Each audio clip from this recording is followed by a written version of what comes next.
दोस्तों नमस्कार। मैं पंडित गिरिजा शंकर दीक्षित मेरे सर्वहर ज्योतिष चैनल में आप सभी का स्वागत करता हूं। भगवान महाकाल की कृपा आप सभी पर बने रहे। दोस्तों, मैं ज्योतिष ज्ञान की चर्चा के माध्यम से अभी जिस विषय पे चर्चा कर रहा हूं वो सुख का विषय है। तो इसको हम अपने कुंडली में चौथे भाव से देखते हैं। तो चौथा भाव सुख का स्थान होता है और इसके पहले मैंने आपको और भी वीडियो में बताया हूं कि चौथे स्थान में कौन से ग्रहों के बैठने से क्या स्थिति बनती है। अब इसमें इस कड़ी को आगे बढ़ाते हुए मैं आपको बता रहा हूं कि चौथे भाव में कौन सी राशियां पड़ती है।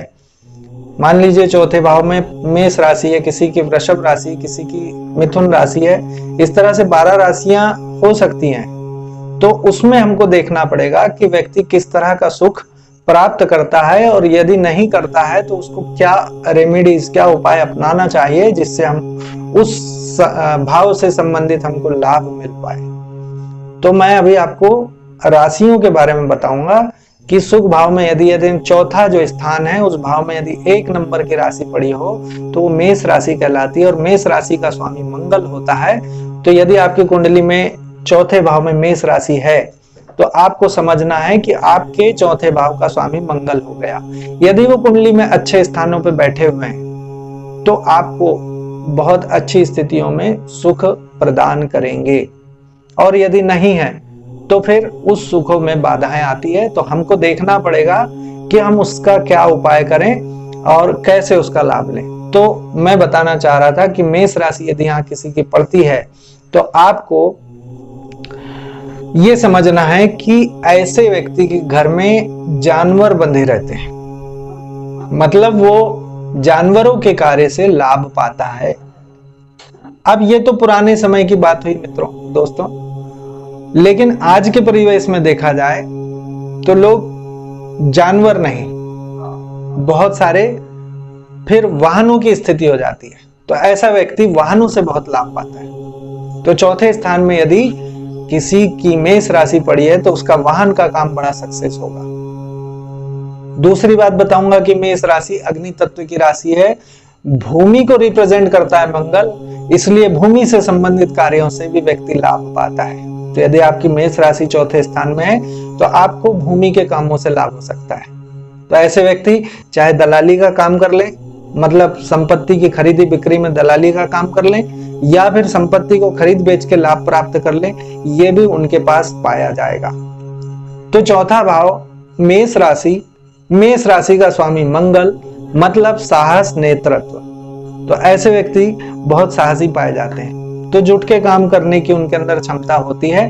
तो यदि आपकी मेष राशि चौथे स्थान में है तो आप इन कामों से लाभ पा सकते हैं, नेतृत्व वाले कामों से लाभ प्राप्त कर सकते हैं। हालांकि मैंने आपको बताया हूं कि चौथे भाव में मंगल भाव बल से नीच राशि को प्राप्त करते हैं, लेकिन यदि वहां मेष राशि पड़ी है और मंगल वहां नहीं बैठे तो आपको बहुत लाभ होने वाले। तो आप वाहनों का यदि काम करते हैं, बिजली से संबंधित आप काम करते हैं तो आपको बहुत लाभ प्राप्त होते हैं। भूमि भवन से संबंधित काम करते हैं तो आपको बहुत लाभ होते हैं। और यदि यहाँ मेष राशि पड़ी और आपको लाभ प्राप्त नहीं हो रहा है तो आपको क्या करना है, फिर आपको शक्ति की उपासना करना चाहिए।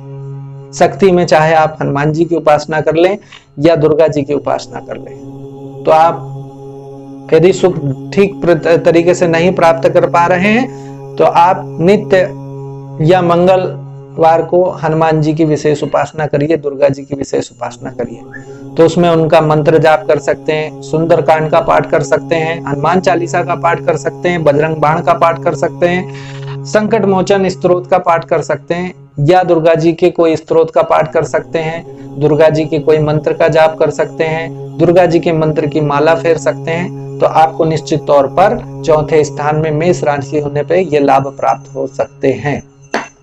इसके बाद दोस्तों बात करूंगा, दूसरी राशि आती है वृषभ राशि। यदि 2 नंबर चौथे स्थान में पड़ा हुआ है तो आप निश्चित तौर पर मानिए कि आपके कुंडली में फिर शुक्र चौथे स्थान के सुख के कारक हो गए। तो यहाँ पे व्यक्ति विशेष समाज में मान सम्मान प्राप्त करता है, उसका मान सम्मान बढ़ा हुआ रहता है। और शुक्र जो चूंकि भोग का कारक है तो भोग विलासिता की वस्तुओं से ऐसे व्यक्ति को सुसज्जित कर देता है। ऐसे व्यक्ति के पास बहुत सारी सुख सुविधाएं होती है और उन सुख सुविधाओं का वो लाभ प्राप्त करता है। तो यदि यहाँ शुक्र बैठे हैं या शुक्र ना भी बैठे हैं और अच्छी स्थिति है यहाँ पर वृषभ राशि की, तो ऐसे व्यक्ति को सुख सुविधा की कहीं कोई कमी नहीं रहेगी। अब चूंकि वाहन का कारक भी शुक्र होता है, तो यहाँ वाहन का उपभोग करने के लिए शुक्र प्रेरित करता है। मतलब ऐसे व्यक्ति के पास बहुत बड़े बड़े वाहन होंगे और उनका वो उपभोग करेगा, घूमेगा फिरेगा, बहुत सारा लाभ प्राप्त करेगा। और शुक्र जो कला के कारक होते हैं, तो ऐसे व्यक्ति के अंदर अभिनय कला, स्त्रियां हैं तो वो पाक शास्त्र में निपुण होंगी, और जो भी कला होती है, चाहे ड्राइंग पेंटिंग हो, ऐसी कलाओं को आप निखार के जीवन में लाभ प्राप्त कर सकते हैं। और यदि ये सब चीज नहीं मिल रही है, तो यहाँ पे आपको बताऊंगा कि आपको शिव उपासना करने से बहुत अच्छा लाभ प्राप्त हो सकता है। तो चाहे आप, शुक्र जो है उजला ग्रह है, सफेद ग्रह है, तो आप शिव जी को दूध चढ़ाएं या शक्कर और दही चढ़ाएं, तो अपने जीवन में उल्लेखनीय लाभ आप प्राप्त कर सकते हैं। यहाँ पे दोस्तों मैं आपको एक चीज और बताऊंगा कि ऐसे व्यक्तियों का या ऐसी जातिकाओं का जिनका चौथे भाव में वृषभ राशि पड़ी है, उनको अपने जीवन में अपने पार्टनर से संतुष्टि नहीं मिलती।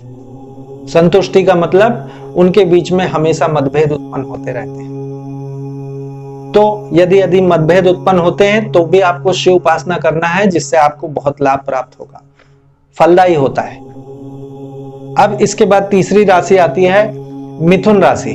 मिथुन राशि बुध की राशि है और बुध के अंदर चंचलता पाई जाती है। तो यदि यहाँ मिथुन राशि पड़ी है, तो ऐसा व्यक्ति चंचल होगा, या जो स्त्रियां हैं वो चंचल पाई जाएंगी। तो ऐसे लोगों के मित्र बहुत होते हैं, और मित्र बहुत होने के कारण इनका अफेयर भी बहुत देखा जाता है, प्यार वाले संबंध देखे जाते हैं। तो यहाँ पे बुध वाणिज्य और व्यवसाय से भी जोड़ता है। यदि आपको मेरा चैनल अच्छा लगता है तो आप लाइक करें, शेयर करें, सब्सक्राइब करें और बेल आइकन को दबाएं, जिससे आपको मेरे वीडियो देखने को मिले। आगे मैं चौथे भाव के जो स्वामी होते हैं वो कहाँ बैठते हैं, कैसे बैठते हैं, उसकी स्थिति से क्या होता है, इस बारे में भी आपको समझाऊंगा। चौथा भाव बहुत वृहद है और वृहद होने के कारण यहाँ बहुत सारी चीजें होती है, तो वो एक भाग में बनना मुश्किल है।